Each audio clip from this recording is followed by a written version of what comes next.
Keeping in touch with my semis like colon. Looking to make whole like a whole. For a semicircle has never made pearls as diamonds make toes curl. Heat seeking in the world of monsters and girls. Dying for a win if only for the millisecond of a blink. Like the missing link. Ornamental of foes in the absence of bearings that makes the world twirl. Hello everyone, welcome back to Poetry Journal Podcast. I am your host, Alex Murdoch. And a few things I wanted to chop up today. But of course, starting with a piece. And this one's called Night and Day. And obviously, you probably recognize that, recognize that from the title.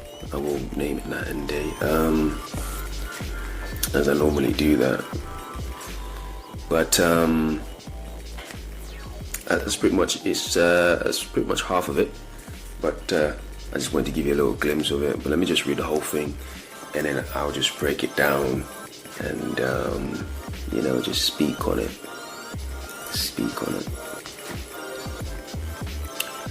Here we go for the second time. Keeping in touch with my semis like colon. Looking to make whole like a whole. For a semicircle has never made pearls as diamonds make toes curl.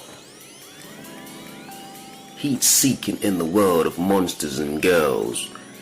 Dying for a win if only for the millisecond of a blink. Like the missing link. Ornamental of foes in the absence of bearings that make the world twirl. Seeing red like tomorrow in reverse. Groundhog on feelings. Mode on erratic with the revealing. Only to crisscross at the last minute, but now I'm in it, smothered till the finish. Reveling in my own pillage. The crimson crowns to my bones. The prozone to my cold zone. No longer waiting for the hope to make it home. We are the cold that knows no bounds. Till death do us part in the onslaught.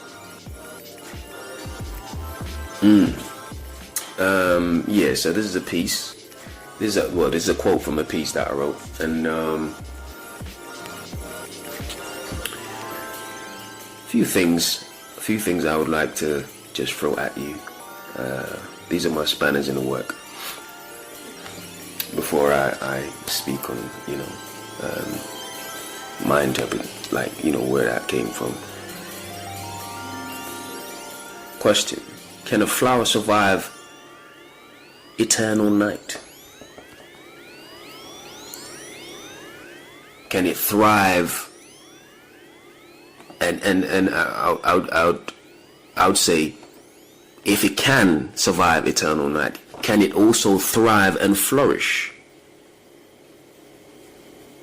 in that same environment, that condition? And even more so, if that's the case, is this a specific trait that you might find? Let's turn this. Let's go towards individual, more humanity sample now. Like as a person, if that flower was a person, are these specific traits that's you can only find in certain people, or is it something that, is it an environmental, is it something that, if it's something more, less complicated than that, something that you can kind of groom,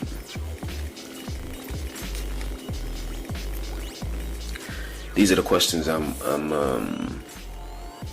like, I guess I would say, is it more a trait like the survival of the fittest, where I think in that situation where your bloodline plays so much more of a part in terms of resilience, like say in a situation where it's almost like in the wild, like you gain benefits from the strength that you've kind of accumulated from generations passed on to you, and you've kind of groomed that and made it your own, and so you pass it on. In a sense, this is where I'm going with it. So yeah, so back to the poem now, back to the piece. For me, this poem is all about the need to thrive through chaos, through pressure,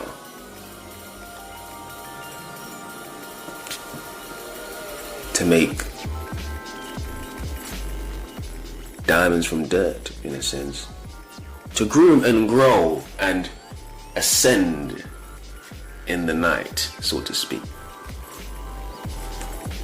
This is where I'm trying to take it. And you know, when I think about this piece as well, to go in even further into it, you know, when I think about it, it's almost like, how can you be great without adversity? How could you be unique without a commonality, a factor of commonality where there shows a separation, where like there's levels to this and you ascend beyond the common level? Otherwise we all be the same. We all be the same. We all be there will be nothing as special, you know. But for the most part, we know average is a commonality in this world that we live in. Why is this relevant? I think it's relevant because I think concept like this we can all learn something from, you know, because in this sense, it's almost like no matter what comes next,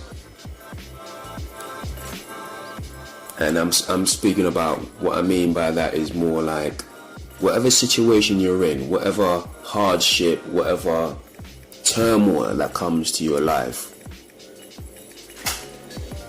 it doesn't matter, because resilience of your mindset alone is just like, is that all? I think we all would like to approach every situation in life like that, I would argue. I think this is a mentality, a conditioning, a practice make better situation. I think you get where I'm going with this. So this is where I was coming from today, and I guess one of the most simple analogy to these to this, what I'm trying to speak to is, you know, we've all heard about the rose that flourish in the dark, or the rose that flourish in the concrete. And I guess that was partly part of the inspiration that made me decide to write what I I just shared with you. But I think there's something of relevance there, and something that we can all take something from. So I hope you enjoy that one.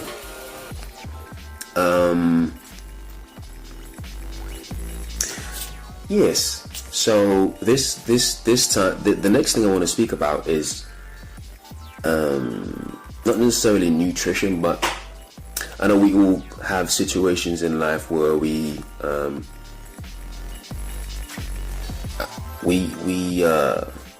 trying to do certain things in terms of life, or we'd like to be certain ways, or control our situation a certain way. I'll be specific now. Nutrition, or ways of cycling food, in a sense. Specifically fasting. I thought it would be I thought a lot of people would like to know about it, and it obviously I'm sure that some people do, but it's relevant because I think so many people, even if you do, you can still benefit from the information. So I guess I want to say it's something that I've done a long time, and I think it's one of those things that can benefit. It's got so many benefits to it, and I think just the information alone, when it comes to fasting, is important. And the reason for that is, well, when you think about fasting, for me, it's all about the control of your sugar intake. Because when you control your frequency of sugar ingestion, you control your insulin release. And I'm not sure if you know, but diabetes has always been a big thing in our community, the black community. So and I've always found, and this is something that would tackle that in itself. There's two ways to go, where if you're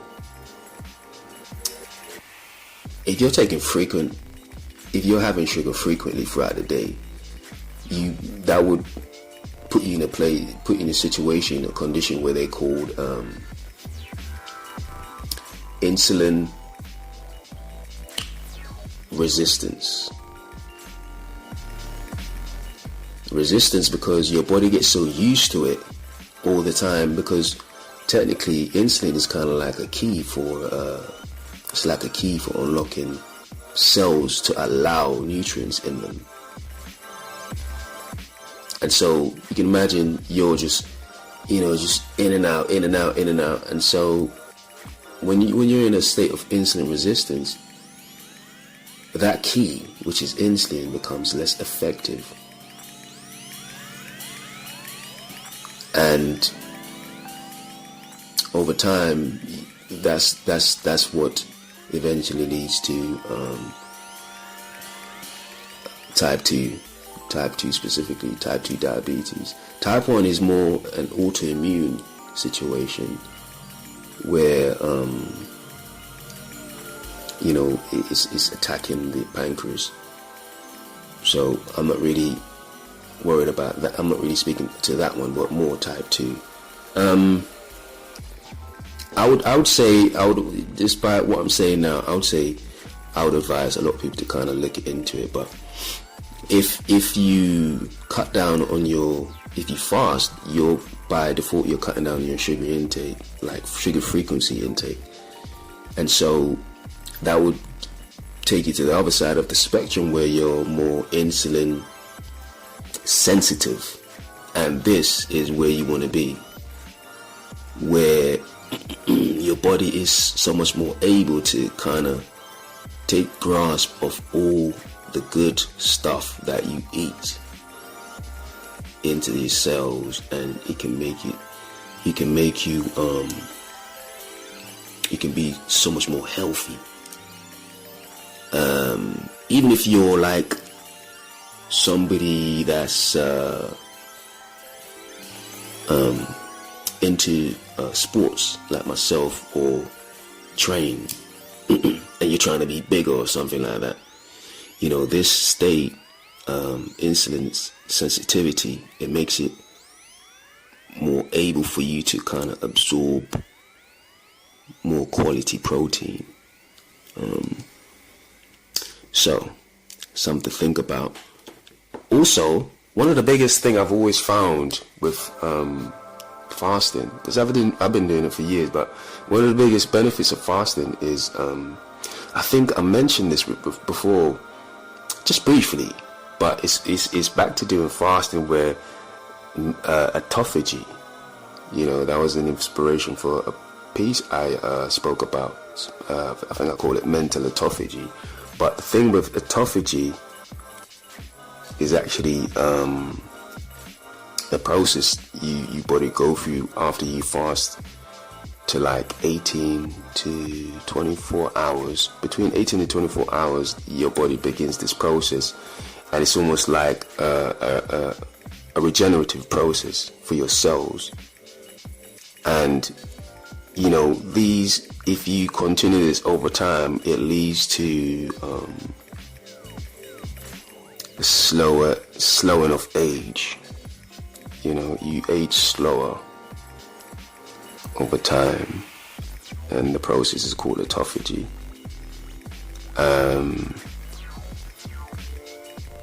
Also, it, you know, it helps with inflammation.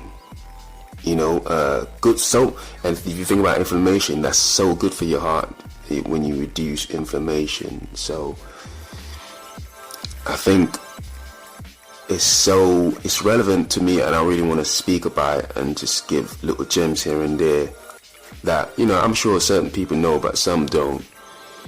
And if you can benefit from this, then, you know, job well done. I'm glad that hopefully that's my aim. So yeah, of course, I'd say do your research yourself, but just going off what I'm speaking about, you can understand where I'm coming from with this. So definitely think about fasting. Think about fasting. I've been doing it for years, and I'd say it's one of those things that I'm very grateful to have knowledge about. And I'm not saying, you know, to go out there and you know, go throw yourself in the shark tank by, you know, trying to be advanced with it. Start small. That's how I did it. Start small.